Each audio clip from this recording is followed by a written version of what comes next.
Did you know Satan has a secret society? We're going to talk about it. Last time we basically did what I call the shot across the bow, about as blunt as you could make it. If that was the only study that you were part of or you watched online, hopefully it sent the clarion obvious call, a Christian warning. No Christian, no church, nobody should have any business messing with this group. And we were very blunt scripturally with that, in love, and that if you are professing to be a Christian or if you are a church and you think this is perfectly fine, you need to repent, you need to run, and you need to get right with God. Welcome to Understanding the Times Radio with Jan Markell, Radio for the Remnant, brought to you by Olive Tree Ministries. Today, Jan talks to Pastor Billy Crone about the world's largest and most well-known secret society that is active in the world and the church. You may know friends and family who look to this organization as a savior who performs good deeds and who talks about their quest for spiritual enlightenment. But it is not what it seems. Here is today's programming. What happens is when a Mason joins the lodge, he first enters into what is called the Blue Lodge. And the very first thing that every Mason is required to do is to go through an initiation ceremony. It's called the Entered Apprentice Degree. And in that initiation ceremony, he will be stripped of much of his clothing. A blindfold will be placed over his eyes. A noose will be placed around his neck. And he will be brought to the door of the Masonic lodge. And there a person will greet him and usher him in. And there he will come before an altar. And every Mason stands before an altar, and there behind the altar is a man called the Worshipful Master of the Lodge. Today we find that when the new member joins the organization, he kneels, he's blindfolded, he's bare-breasted, and the Master of the Lodge touches his left breast with a sharply pointed sword. And they are then required, with this blindfold over their eyes, to take a blood oath, not to reveal the secrets of Masonry, or they will lose their life. Every Mason puts his thumb to his throat, and he swears a blood oath not to reveal the secrets of Masonry, or he'll have his throat cut from ear to ear, his bowels ripped open and given to the beasts of the field. And these pagan blood oaths are taken to swear them to secrecy, so they will not reveal the secrets of what they will learn as they progress through the Masonic Lodge. Now, most men will go into the Scottish Rite and progress on through 32 degrees, and in each one of those degrees, they give worship to different gods and deities, Egyptian gods, Persian gods, Greek gods. Well, I'm glad you can join me for the hour. I'm sure that got you curious about this hour, because we're going to talk about something just a little bit different, and that would be the topic of Freemasonry. And why bring it up and spend valuable time on it? Because it is rooted in darkness, and because many Christians see that they can be both a Mason and a Christian, when in fact it is a part of the Antichrist system. Has about 5 million members. There are some church denominations who don't have 5 million members. We'll be blunt this hour. Masonry is satanic. They teach Lucifer is light. Isn't that enough to convince the skeptic? But their God, well, it's a different God and it's a different Bible. The key, I think, is it's a different allegiance. Some churches are enthusiastic. And by the way, I would say that this is an occult secret society, and it's present in both the world and the church. So I hope some of that has at least got your curiosity up a little bit, in case you might be thinking, well, maybe this isn't very relevant. We're going to convince you this hour that it is indeed very relevant. If you know of someone who is a part of this, my guest, Pastor Billy Crone, will suggest you tell them to do 3 things, the 3 R's. Repent, renounce, and run. Pastor Billy Crone heads Get a Life Media, pastors Sunrise Bible Church in Las Vegas, Nevada. He's been at 3 of my Understanding the Times conferences. Pastor Crone, welcome back to the program. Thank you, Jan. It's always great to be on. You have a strange background, and I only say that because God used it to equip you to understand some strange things in these last days. Give us the Reader's Digest version of why you can intelligently speak into issues like this hour, and you're going to do another hour with me next week on UFOs, why you have a background to understand these things. Unfortunately, before I got saved, I was involved in, to use the phrase, the dark side. I was a mocker and a scoffer and a blasphemer of God and Christ and Christianity. I hated Christians. I thought they were a bunch of duped idiots that had to have a book tell them what to do. Very early on in my teenage years, I made a pact with Satan. Unfortunately, within 3 months of that, he showed his character. He's not only a liar, he's a murderer. I tried to kill myself 3 different times. That didn't stop me, though. I kept going down further. I had a roommate that turned me on to Satanism itself, Anton LaVey, the Satanic Bible, doing the rituals suggested in that. I had a coworker that turned me on to New Age, getting involved in every false path under the sun. I get to be God, what's right on eternal matters and truth, etc.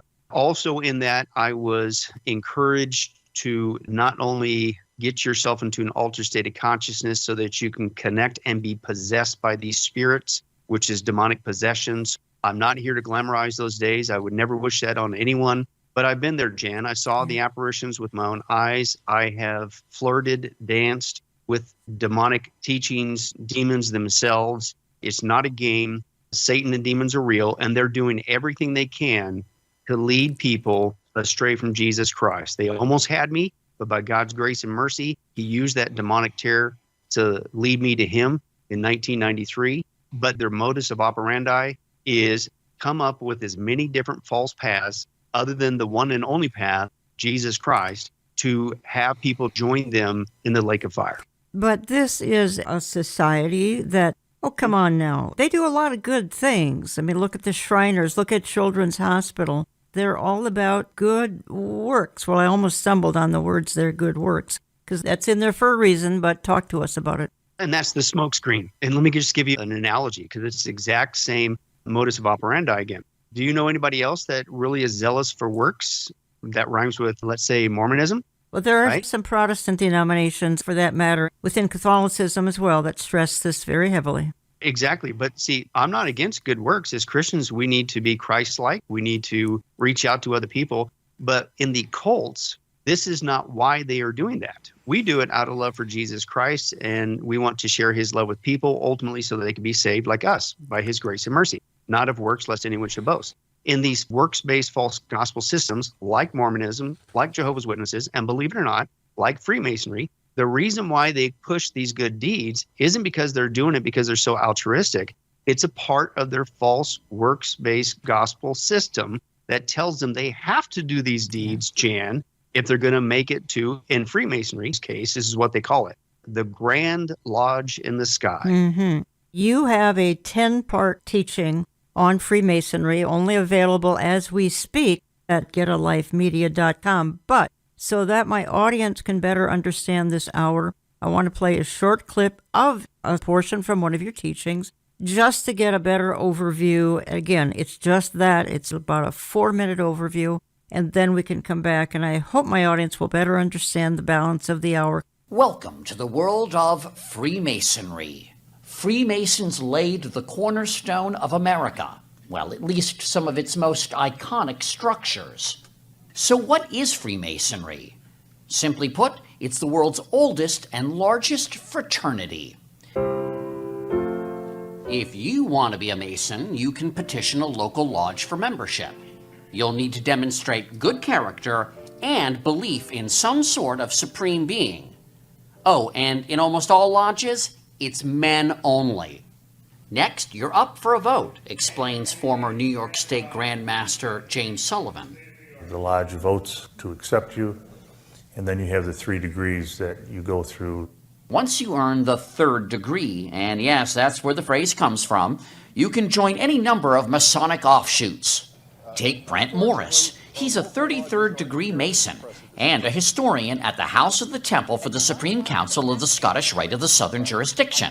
You know, it's that big building in Washington, D.C. This isn't like the Masonic Vatican, but it's an important building. It's an important building. I'm absolutely right. It's one branch of Freemasonry in the United States, and that's our headquarters building. Inside, the Temple Lodge room is a stunner.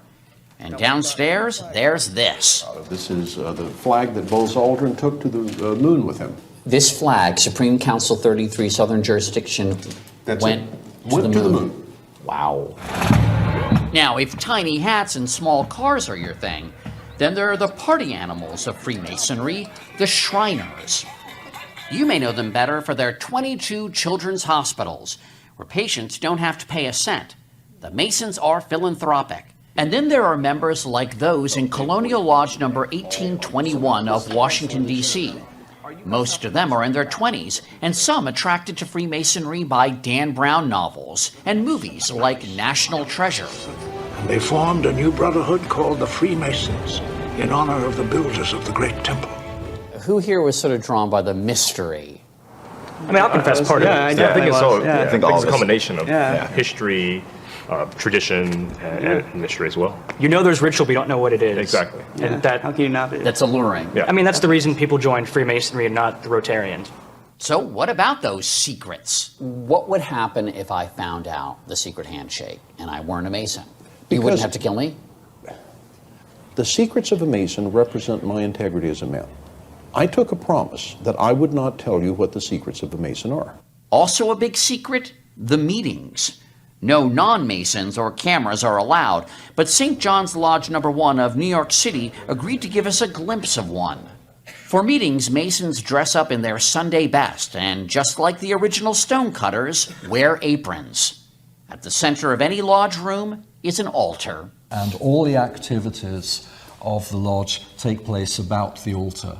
And then there are the ceremonies. Each one teaches a moral lesson related to the legend of one Hiram Abiff, the architect of King Solomon's temple. They can be a little unusual, as pointed out in this recruitment video. Even while blindfolded, try to concentrate on what you are asked, what is said to you, and what is happening around you. Everything will be explained to you in later sections of the degree. When a candidate comes in through the door, he's blindfolded because symbolically he's in a state of darkness, because Masonry is all about moving from darkness into Masonic light. That it's about being unenlightened and then enlightened? That's right. As for what happens after that, well, that's a secret. It's membership a who's who of world history. George Washington, Benjamin Franklin, Winston Churchill, Mozart, Davy Crockett, Franklin Roosevelt, Harry Houdini, Gerald Ford, Henry Ford, John Wayne, even Colonel Sanders. If you join me late, you are listening to Understanding the Times Radio. Jan Markell on the line from Las Vegas, Pastor Billy Crone. Pastor Crone, if Colonel Sanders was a part of this, has to be okay with me.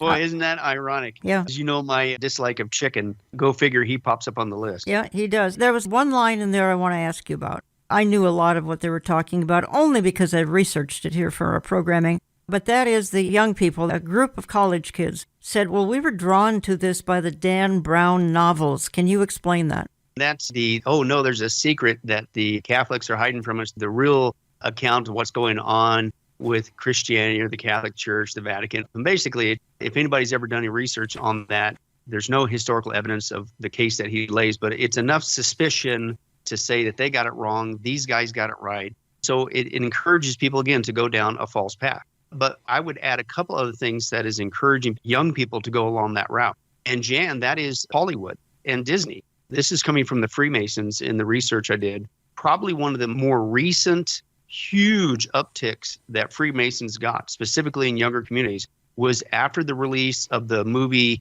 National Treasure with Nicolas Cage in it. And they made more than one. And then Disney came out with a reboot of a series on their Disney Plus app, again, promoting Masonry, the secrets. It's just a great society. See, they're here to uncover the truth that's being hidden from us. They paint them as a good picture, but it gets people involved in that, and it works. It's called propaganda. Get a hold of Pastor Crone. If you want to disagree, debate on this issue anyway, getalifemedia.com, getalifemedia.com. Pastor's Sunrise Bible Church in Las Vegas. So you say they are on a quest for spiritual enlightenment. That's hard for me to wrap my brain around. They often have a Bible present in their ceremonies. And by the way, you have to believe in a supreme being, and that is open to interpretation by the candidate. But you got to have some sort of a belief in a higher power. Their goal is immortality of soul. I think their roadmap to that is going to be through being a good Mason.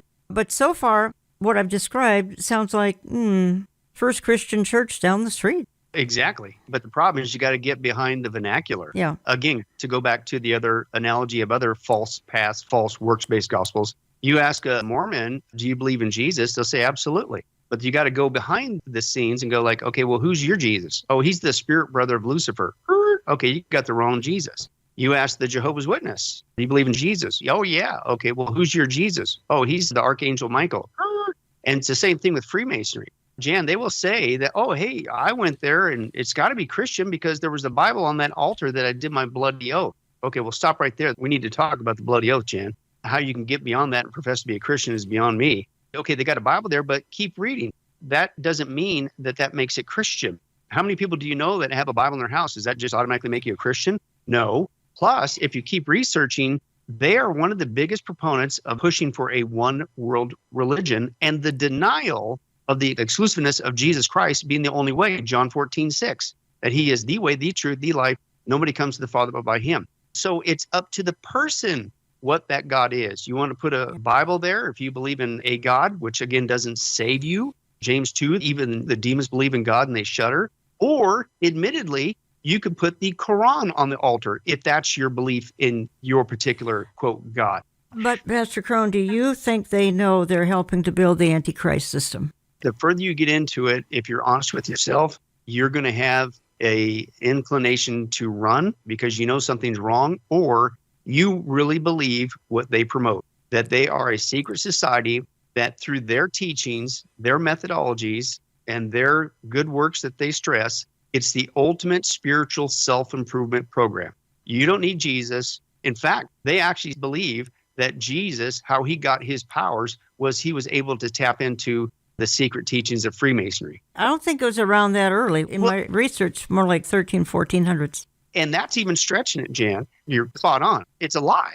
They make their history up. There is no direct correlation that they want to go back all the way to Solomon's Temple and this Hiram Biff guy, and this is where they get their. There is no correlation. The date themselves that they look at, quote, the beginnings of Freemasonry is in 1717 in Europe, in London. That's their own date. And that's how it's going to come to America, is through England. Let me just go down, not quite a different path quite yet, and I'm just trying to seize the moment here in limited time, Pastor Crone, because you related two encounters with Masons/Masonry in churches. That's what's going to blow some people away, because you say Freemasonry runs some churches. You say their ceremonies are in some churches, and yet this is an occult secret society in the world and obviously creeping into the church. What were your encounters with Masonry in churches? I'll give you a couple of real quick ones. Number one of my senior pastorates, within the very first month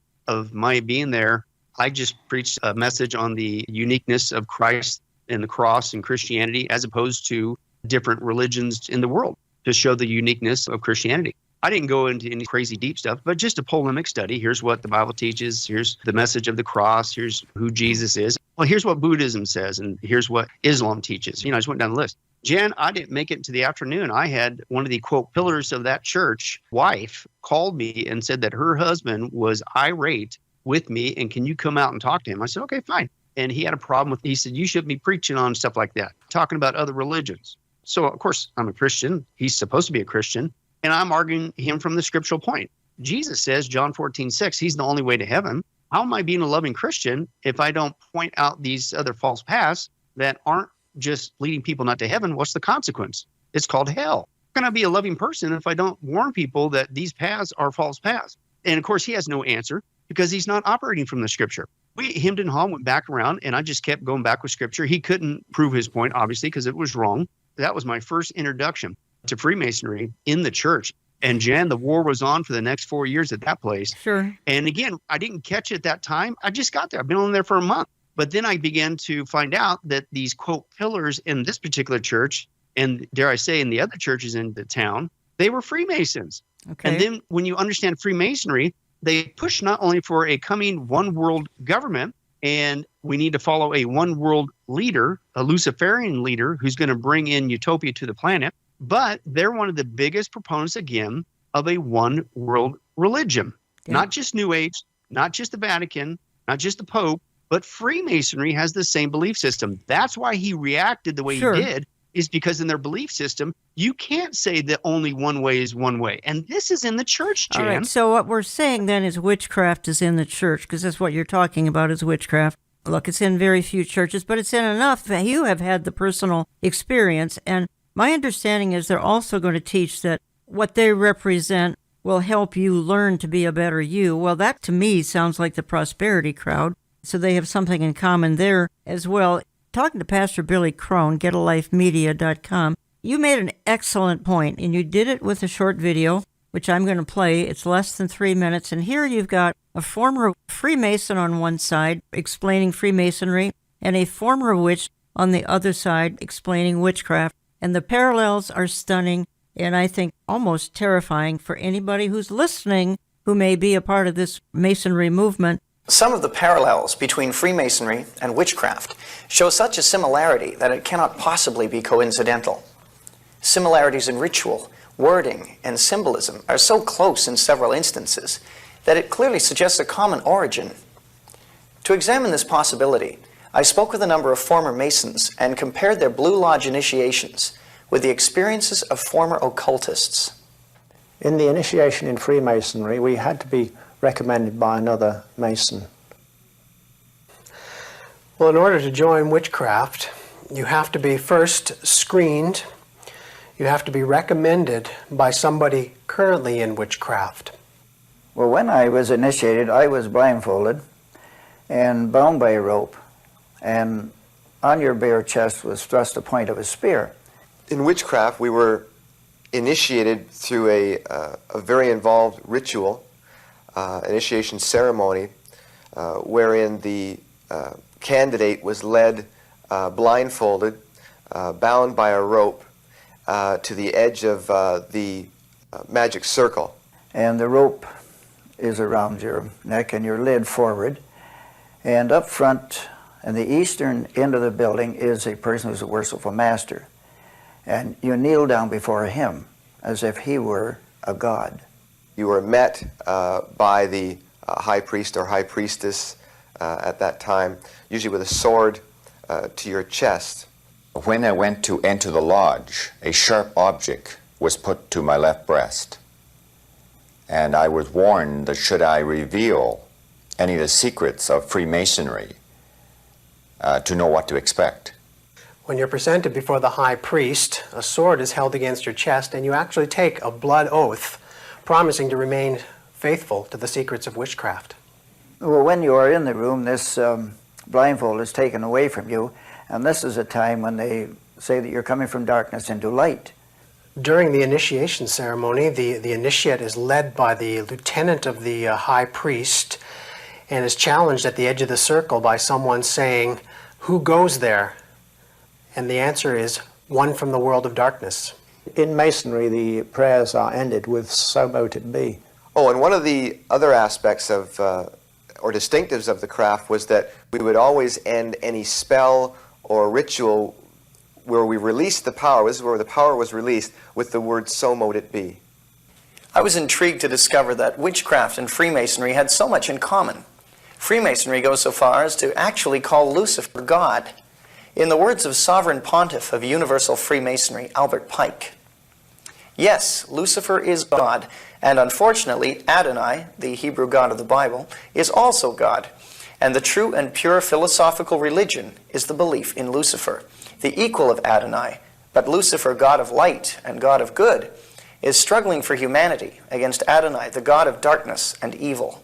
Billy Crone, my understanding is Freemasonry also calls itself the craft. Am I right? Yeah, because you're coming from the same root. Yes. To me, it's clearly demonic/satanic. Again, so the church connection, and maybe it should be of no surprise. Here we are in the last days, time of falling away of sound doctrine in the church. And you and I were discussing this here before the program, how so much has slipped into the church since around the 1990s through the seeker church movement, the feel-good, the purpose-driven, and lots of things came in that shouldn't have. The music totally changed, drove some people away from church, the music alone, not to mention doctrine. So things like this probably got a greater grip. Or did they start in the church even 50 years ago or more? I would say if you're dealing with a church that has a mentality that's ecumenical, that leans towards, there's more than one path to heaven. That's a Freemasonry belief. If you're dealing with a church that stresses the mentality of the day is learn to be a better you, that's the core of Freemasonry, then you got to ask yourself, where is this coming from? It's certainly not biblical, but why is it being promoted in the church? And people need to wake up and realize that these guys, they've been around for a couple centuries now, Jan. And believe it or not, it started in England, their date, not mine, 1717. But when the colonists came over here, the Pilgrims and the Puritans and the colonists, it's about Christianity. Read the Mayflower Compact, it's pretty obvious. But when they started to say the British are coming, really another warning was they brought Freemasonry with them. And then it began to make its underpinnings. But they've been going into churches, and they're still there to this day. I'll give you another story that I've encountered directly. In one of my internships as a young Christian, I was at a Baptist church, and they asked me to start up a youth group. So my wife and I did. We began to realize that the youth of that church were already committed to these other, quote, community organizations. And so I'm like, well, why can't you support the youth group as a church? You're Christians. I began to find out, Jan, that they were a part of DeMolay, which is the Freemason boys youth group to train them to be future Freemasons. And the other one was Job's Daughters. There's also another female one called Rainbow Girls.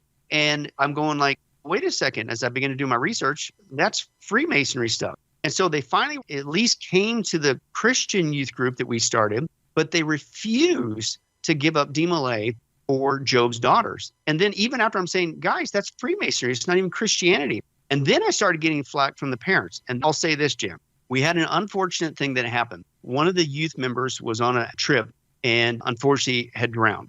And with a lot of the youth that were there, they saw that event take place. It was horrible. But out of that very next week, when I met that Sunday with the youth group, I shared the gospel. At least 10 of them received Christ their Savior. So I'm totally stoked. I can't wait to share the report. God makes beauty out of ashes. I go up there and the pastor said, hey, Billy's got an announcement to make, something exciting going on with the youth group. And I told him, I said, hey, just want to let you guys know that 10 of our youth just prayed to receive Christ their Savior. You could have heard a pin drop, Jam. And I mean that in not a good sense. They were mad. They were incensed. My child is just fine. They're okay. Because again, that church I learned was flooded with Freemasonry, and the DeMolay, the Job's Daughters, had become that church's youth group. Wow. I didn't know what was up with that pastor, why he allowed it. But my point is, they got mad at me when their children got saved and received Jesus Christ, their Lord and Savior, because Freemasonry teaches they don't need Jesus because they're learning to be good people. It's self-improvement. And they got mad at me. You said it, self-improvement, doing good works. When I come back, Pastor Billy Crone, I want to talk a little bit about these secret signs and even handshakes. Now, folks, this may sound silly, even conspiratorial, but it's a way of life for millions of people. And you may know some. And I think you need some greater insights on this. We'll do that in just a minute or two. Don't go away. The candidate for entered apprentice stands behind the door, waiting to be summoned. He's blindfolded, and there's a noose around his neck with a length of rope trailing behind. His chest is exposed at the left breast, and his left pant leg rolled up. The doorkeeper raps 3 times and announces that the candidate desires to enter and obtain the privileges of Freemasonry. With that, the candidate is escorted into the lodge by the inner guard. The guard holds the tip of a dagger against the candidate's bare chest and asks if he feels anything. Next, the candidate kneels before the head of the lodge, the worshipful master, and they engage in a ritual question and answer. He's led by the rope or cable tow to an altar with a Bible or other holy book. Standing with his heels together to form a square, the candidate now kneels. He places his right hand on the Bible and with his left presses the point of a compass against his chest. He swears to forever conceal and never reveal any of the secret arts, parts, or points of the hidden mysteries of Freemasonry. If he breaks that promise, he binds himself to having my throat cut across, my tongue torn out, my body buried in the sands of the sea at low tide. The assembled brothers rise and give the sign of the entered apprentice, right hand held palm down beneath the chin, with the elbows straight out. The master asks the candidate what he seeks. He replies, the light. The master strikes his gavel and the hood is removed. Now the candidate is shown 3 sacred objects: the holy book, the square, and the compass.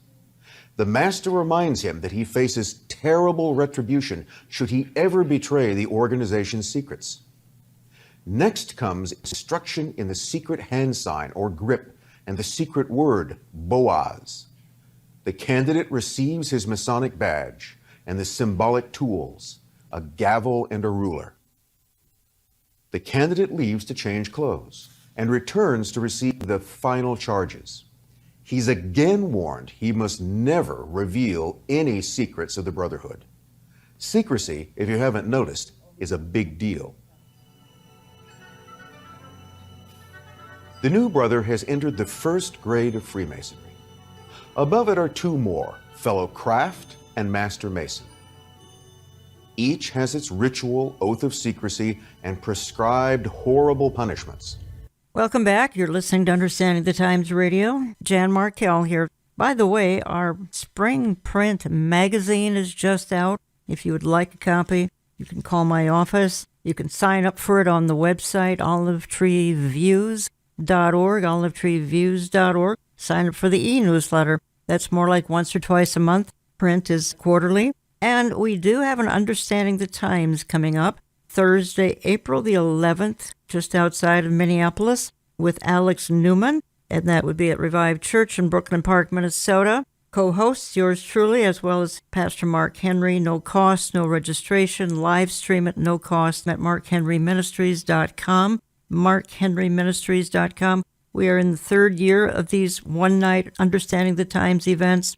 I've been able to attract millions online over the last 3 years. And if some of these creepy clips sound intriguing and you'd like to see them, you gain so much more by seeing some of the things we're talking about. Remember, we have a video version of this program. We show you everything that we're talking about. You can access that on our website under radio. You can access it when we're not censored on YouTube, Rumble, Light Source, social media, and we do air on his channel, Christian Television, where you see the full presentation. Instead of just hearing the clips, which are intriguing, but seeing them, it's quite an experience in a case like this hour. Joining me for the hour has been Pastor Billy Crone, GetALifeMedia.com, pastor Sunrise Bible Church, Las Vegas. You hear him on this program many, many times. He's been at 3 of my conferences, Understanding the Times, and we're talking about a series he has just presented on Satan's Secret Society. And we've been talking about that for the first half. We're going to conclude this half. Pastor Crone, I did a little tease going out of part 1 where I referenced intrigue I have with their secret signs and handshakes. And the reason I even bring it up is I have a whole DVD I made on the New World Order and Bible prophecy, and I looked at what Hollywood and others are doing with all these one-eye signs and a lot of other things that they're doing. Talk to us a little bit about that. First of all, just because you see somebody that looks like when they're speaking, their hands form a 6 or an OK sign, that doesn't mean they're a Freemason or they're involved in the occult. I bring that up because I want to balance it out properly, Jan, because believe it or not, over the years, 6 times now, I have been accused by people that I secretly work for the Illuminati. Yep, same here, myself as well. Sorry to interrupt, but I just had to say a hearty amen. I understand, brother. Jan, as you know, I'm an animated speaker. I move around. I use my hands. And so invariably, your hands move, you move around. Because I actually have people say, I looked at this one video of you, and I stopped it at 38 minutes and 23 seconds, and your left hand is giving the OK sign. You're a part of the occult. And I'm going, first of all, hello. If you know anything about our ministry, we expose the occult over and over again. So why would I work for the occult and then do everything I can in my power to expose them and undermine everything that they're doing, leading people to hell? And then I don't even respond anymore because there's that. Now, with that said, Jan,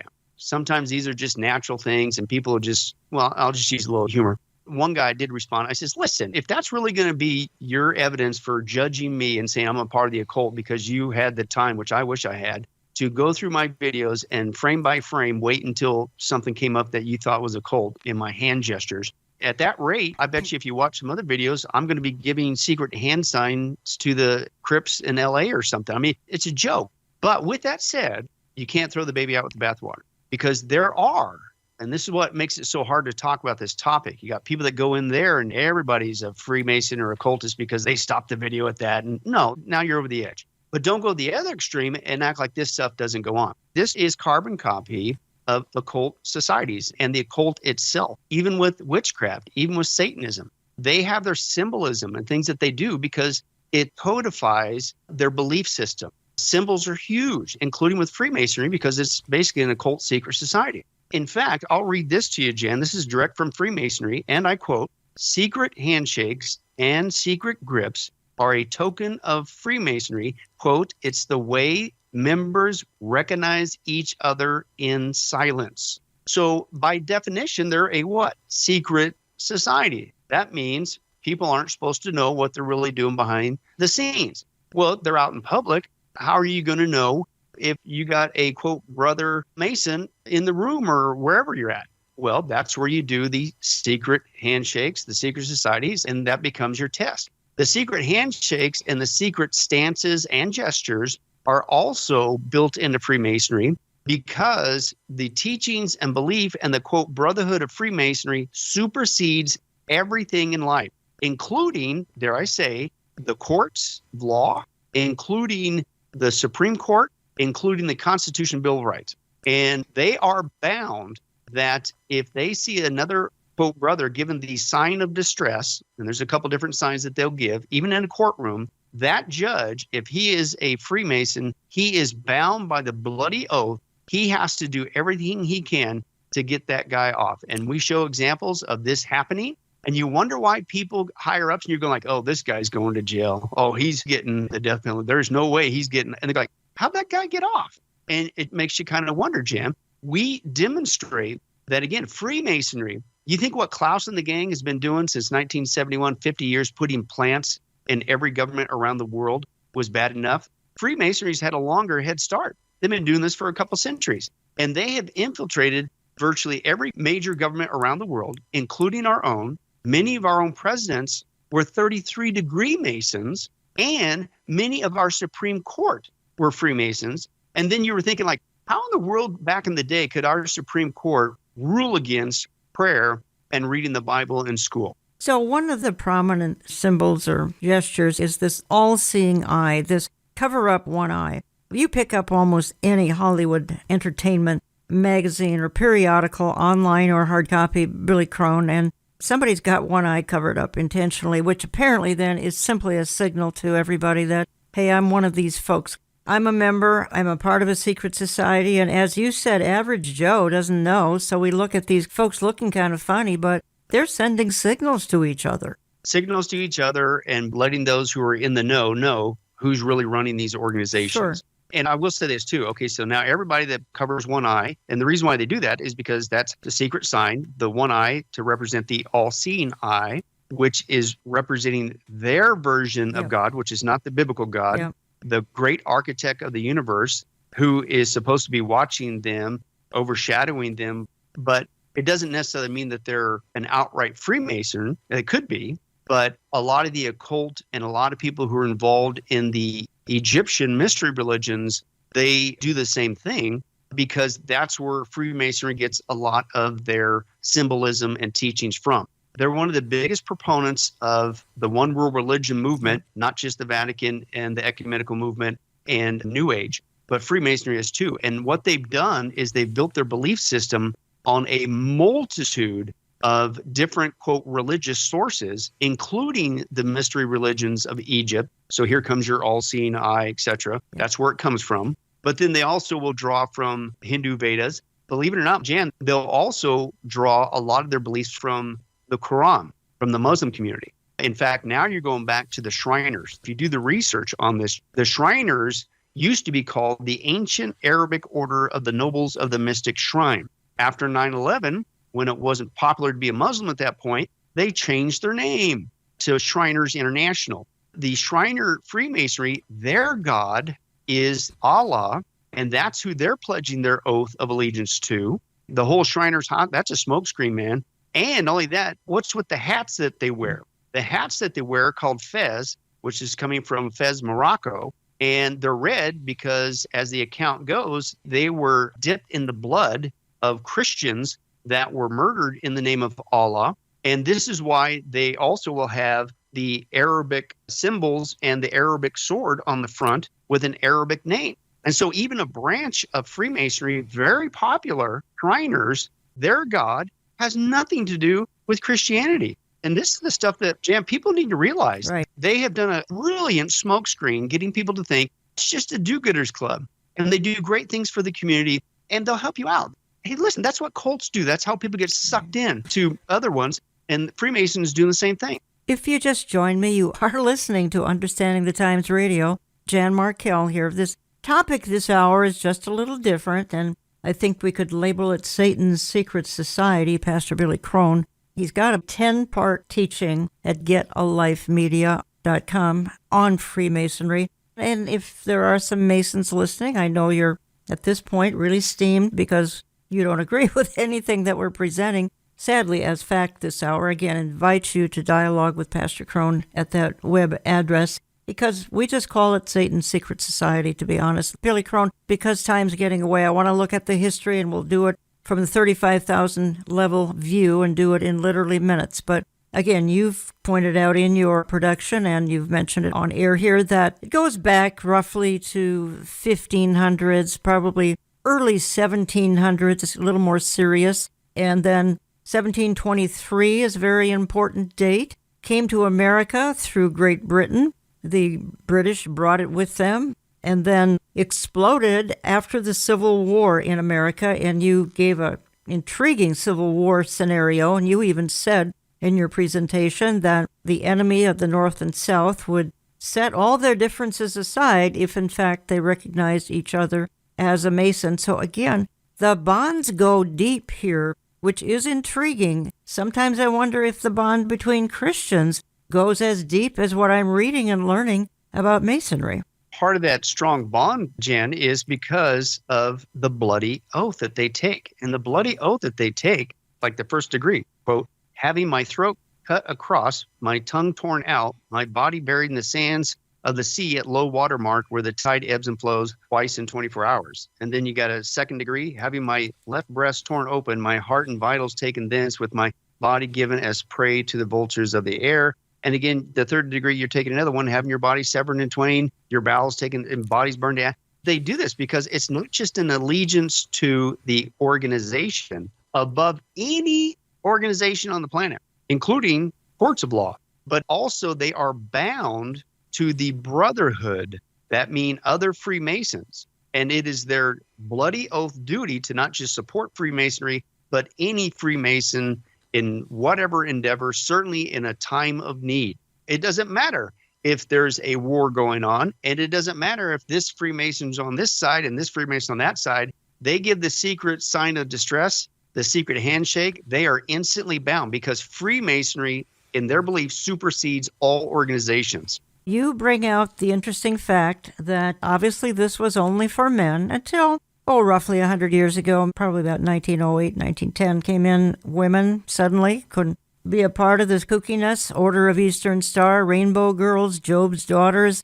Order of the White Shrine of Jerusalem. I am going to play another clip. It's in your presentation. You can find this at getalifemedia.com. This happens to be a branch of women in the UK who are now Masons, and we'll let them explain this in just a moment. Billy Crone, I say, I wish these gals would stick to, cooking recipes, exercising, instead of getting dressed up in strange costumes and doing these nutty rituals. These women who are all in their 60s, 70s, and 80s, if not older, going through very, very strange rituals and activity. They're one of the most secretive organizations in the world. There are certain secrets that you have to earn.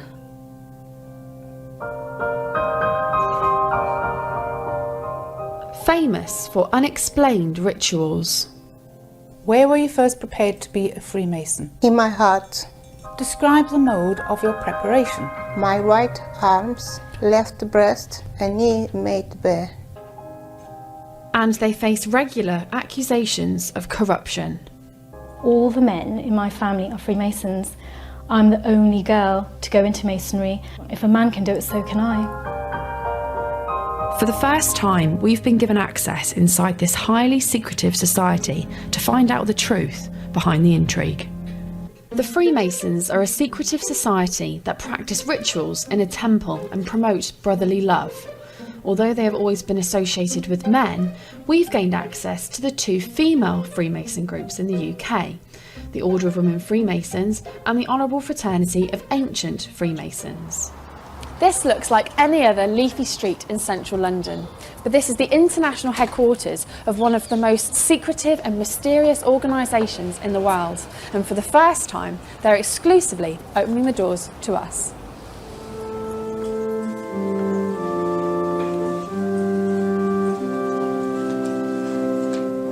This is the Order of Women Freemasons. There's a meeting today for the quarterly communication of Grand Lodge, where only members of a certain rank can attend. The Most Worshipful the Grand Master, Christine Chapman. And this is the second group we've been given access to, the Honourable Fraternity of Ancient Freemasons. Right Worshipful Assistant Grand Master, whom do you represent? Hiram, Prince of Architects, Most Worshipful the Grand Master. And your duty? To lay plans, draw designs, and assist the Most Worshipful the Grand Master in the execution of her work. The female Freemasons were formed in 1908. Their male counterparts have been meeting for at least 300 years. Their practices involve secret handshakes, rolling up their trouser legs, wearing blindfolds, and even nooses around their necks. They are currently headed up by the Queen's cousin, the Duke of Kent. But Freemasons have been accused of favouritism, helping each other rise up the career ladder and covering up each other's mistakes.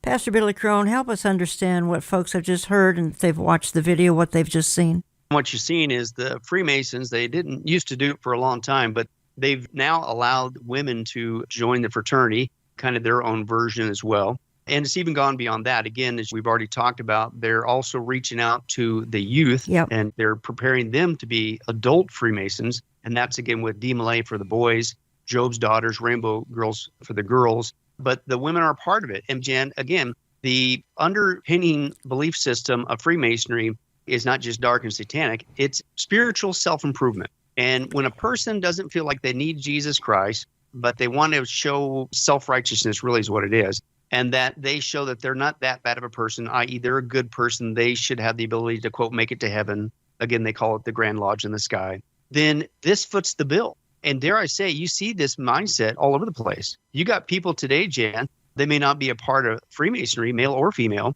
but they go to church services thinking that they're not that bad of a person. And as long as they help out and stack chairs and do some good deeds, surely God will let them in. Well, that's not Christianity. And you're even in the church. And so here's an organization that makes people's flesh feel good because you could feel self-righteous and prove that you're not that bad of a person. And then when you look at their garb and their ceremonies, that's what it all points to. One of the biggest things you will always see, dare I say, even at the Masonic funerals, you will always see the lambskin apron that they wear. That represents their purity. And it's not purity that we get solely from Christ. It has nothing to do with Jesus. It's through their goodness and by following the teachings of Freemasonry, their good works, that's what that apron symbolizes. Male and female, they all wear it. They also wear white gloves. The white gloves, again, represents the purity that they've done by their own hands. So all it is a false path, a self-improvement, showing people how good of a person you really are through the teachings of Masonry and all these good works that they do for the community. Surely I'm going to make it to the Grand Lodge in the sky. No, you refuse to accept Jesus Christ's love and grace and mercy and his death on the cross. And what's going to happen is you keep that up, unfortunately, you're going to go to hell. This is the other thing. I've given people more than once in the study this visual. I've been to a lot of cemeteries because I'm a pastor. I've done a bunch of funerals. Jan, I have been pastor on the West Coast. I've been a pastor on the East Coast.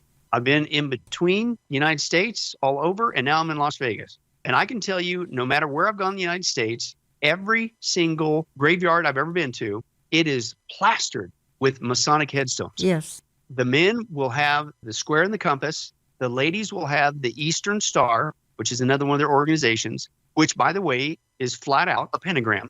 And there's a reason for that. There's no cross. There's no biblical verse. And so what I challenge people is this may sound harsh, but here's what you're looking at. When you go into a graveyard and you see people's headstones, even a husband and wife scenario, husband's got the square and compass on his, above his name, and she's got the Eastern Star on hers. You know what they just told you?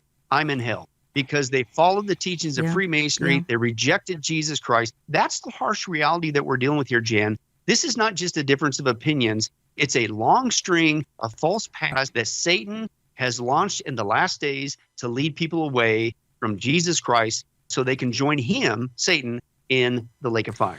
Pastor Crone's going to join me next weekend as well, and we're going to talk about a different topic. Talk about UFOs, how they're going to be used to explain away the great evacuation. Well, what could that be? How about the rapture of the church? Billy Crone, I'm down to about 2 minutes. What do you want my audience to take away from this hour? What I would encourage them, Jan, is certainly go to our website, getalifemedia.com, watch the studies. You'll see it with your own eyes. We quote and share on tape many former Masons. They admit this is really what's going on. We quote directly from the Masons themselves. This is really what they believe. This is really what's going on. This is serious stuff. Also, I would encourage people there on the website, if you go to getalifemedia.com, right there on the front page, if you look to the left, you're going to see where it says sign up for our newsletter. It's free. Just put your email there because Lord willing, in a couple weeks, we're going to release this in book and a DVD set, and we do not copyright our material. So if you get the DVDs, please make 1 billion copies. Get this information out as fast as you can. If you know our format as a ministry, after every study, I pop back up on the screen. I invite people to pray and receive Christ their Savior. So it's great evangelism. Get it out as fast as you can. And Jan, we have already experienced that. I'll share with you 2 testimonies real quick. One guy said this, to whom it may concern, my name is Thomas. And he says, I recently watched your sermons on Freemasonry. I am, or should I say, was a Freemason until last Friday. I've been battling with Freemasonry for a while now. Being a Christian has caused great internal conflict. Watching your sermons on Freemasonry was the final straw, and I want to thank you for taking the time to do that. Wow, just wow. One might say, aren't you worried that the Masons will attack me for sharing the info? He says, I got God on my side. That's all that matters. I started burning a bunch of the items of Freemasonry due to the fact that I felt needed to openly cleanse myself of it all. Thank you. And real quick, one lady said, quote, my husband is giving notice to the Masons. He is leaving this organization. I praise Jesus for this new commitment. Please, Pastor Billy, remember us in prayer and for my husband to grow in